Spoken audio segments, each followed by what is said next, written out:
Ikinailan ng pamunuan ng BINI ang mga kumakalat na balita na may miyembro ng grupo ang aalis. Kahapon nga ay nasulat ng Abante ang balitang kumakalat sa social media na malalagasan ng miyembro ang Nation Girl Group. Nakalagay nga doon na nag-message ang Abante sa management ng grupo para linawin ang issue. Noong sinulat nga ng Abante, iyon ay wala pa silang reply kaya naging patanong ang title nila. Kaya nang mabasa nila ito ay nilinaw nila na walang katotohanan ang mga lumalabas na balita.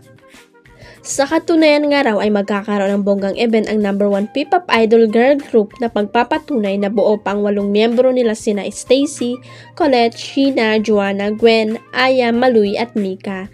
Samantala, super sipag mag-promote ng grupo para sa kanilang bagong single na Blink Twice at gayon din ang pagsisimula ng kanilang world tour na Viniverse.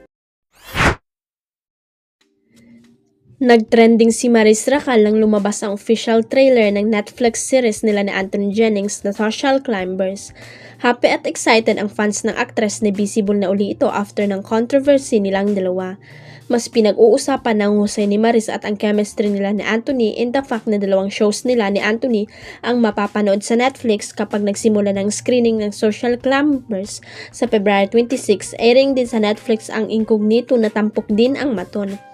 Isa pang rason kung bakit aabangan ang nasabing series ay dahil may kissing scene sila, may bed scene rin ang dalawa pero hindi yung bed scene na iniisip nyo dahil magkatabi lang nakahiga sa bed, kaya lang sapat na yun para kiligin ang fans. May mga nagtanong kung kailan nila ginawa ang serye at sa mga nabasa ng Philstar. Last year pa nila na-shoot ang SC at parang kasabay ng Can't Buy Me Love. Maaalala lang sa CPML nagsimula ang love team nila, doon nakita kung gaano kalakas ang kanilang chemistry at dito rin yata sila nagkainlaban. Hindi lang maiwasan na may mga comment pa rin, hindi pa rin nakalimutan ang controversy nila. Nagtataka ang netizen kung bakit gusto pa rin makatrabaho ni Maris si Anthony. May comment pa na bakit tinotolerate ng fans ang mga taong gaya ng dalawa. Kaya raw lumalakas ang kanilang loob dahil sa supporters nilang mukhang nakalimutan ang kanilang di umano'y panloloko.